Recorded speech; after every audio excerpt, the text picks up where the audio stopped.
Okay, Mr. Fenwick here with with part 3B. Apologize for having to do this. It turns out that the previous recording of this part of my lecture I had recorded went too long for YouTube. So, welcome to from HLC to Life After HLC. Uh, we are going to cover tonight in this video. I say tonight; it's actually middle of the morning, a few days before Christmas. We're going to cover applying to colleges and transcript. I'm going to shoot for under 10 minutes. I'm going to try and work quickly. So, moving along, applying to colleges. This is where it all starts for me on this topic is the issue of visiting colleges. It is so important. I say colleges, post-secondary institutions. If someone is considering the vocational schools, they need to go out and consider vocational schools. So we're just going to call them colleges collectively. The line is blurred in many cases. So visiting as many of these different institutions as possible is so important because that is what's going to help a student understand where they want to be. I know so many stories about people applying to a college because they thought that's where they wanted to go and they never set foot on it until the campus until the day they started, and they realized to their horror that it is not where they wanted to be. And I love to tell the story about how when I was in the Navy, I was considering colleges. I was, RVCC. I had known all my life, or certainly since high school. I used to go there and work on research papers for high school.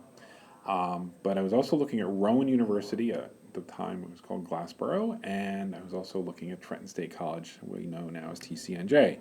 And you know, I could tell you that within the story I tell, I guess the kids is 10 minutes. After 10 minutes of being on Rowan's campus, it's probably even shorter.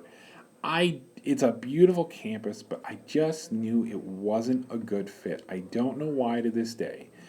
A few weeks later, I had an opportunity to go down to Trenton State College. I was going there to meet for a party. Somebody knew a person who was living there, and we went down. And I knew in 10 minutes that this is where I wanted to be. And I haven't even stepped in a classroom. It was just something about the dorms and the people that said this is where I want to be. And interesting, I was at a holiday party not too long ago, and I was talking to somebody about the job that I do, and relating that I tell this story.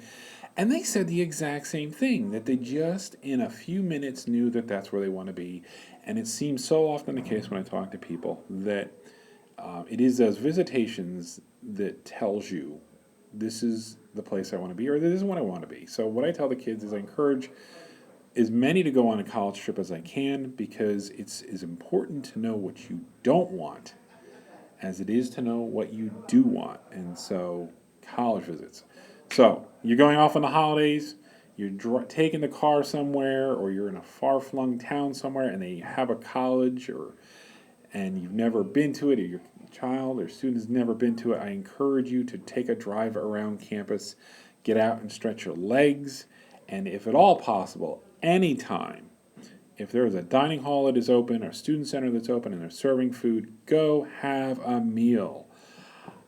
I have always felt that the meals are the common denominator. It is where people relax and are themselves, and you can get a true sense of the community in that college. So go forth and visit. At that point, students are then ready to decide what they want to do and where they want to do it. The exciting news these days, and it shouldn't come as a surprise, but I guess it did to me, that you can now apply for these colleges online, and it makes it so much easier. The big reason for that is because they're trying to, colleges are trying to do it because it streamlines their process. It all can be brought up in a sheet that they can, in a data sheet that they can view, and they can select the kinds of things they're looking for, and it's right there. It streamlines the whole process for them. In order to encourage people to do that, they are offering free applications when you do it online. I don't know if you've looked at the price of a college application, but $35, $50, $75. I'm sure there are some out there that exceed $100. They do that because it is time consuming for them to look at every application and decide who it is that they're going to admit. And so many colleges, not all of them, are offering to accept you to take your application online for free.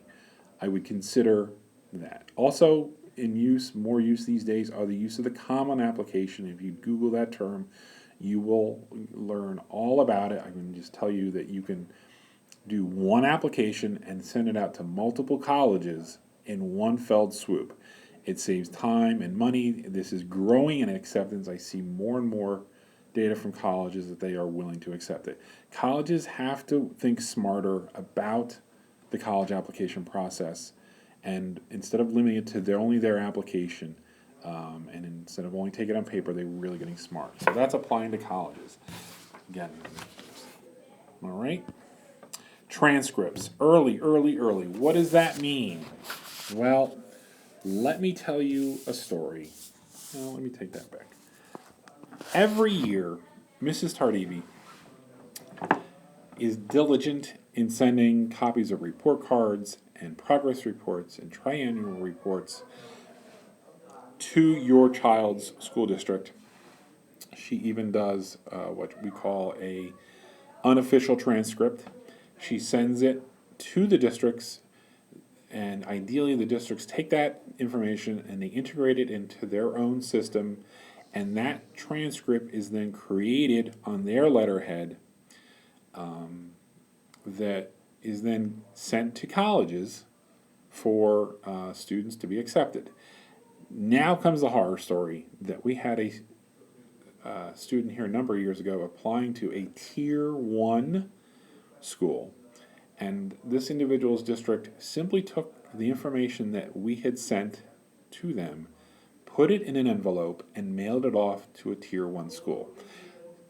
Because your child has an IEP, they are given a level of confidentiality that means that our name will never appear on a college application. It will never appear on transcripts, and no one thus will ever know that your child attended HLC. The colleges that I work with, when we come for tours, completely understand that. That's just the way the world works. The Tier 1 college sent this package back to the district and notified the student that that these were not proper transcripts.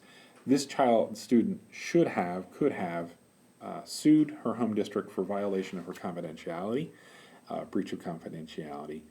She did not. Luckily, the district took the steps to remedy the situation, and she was she was subsequently accepted into the program that she desired. So it was very exciting for her.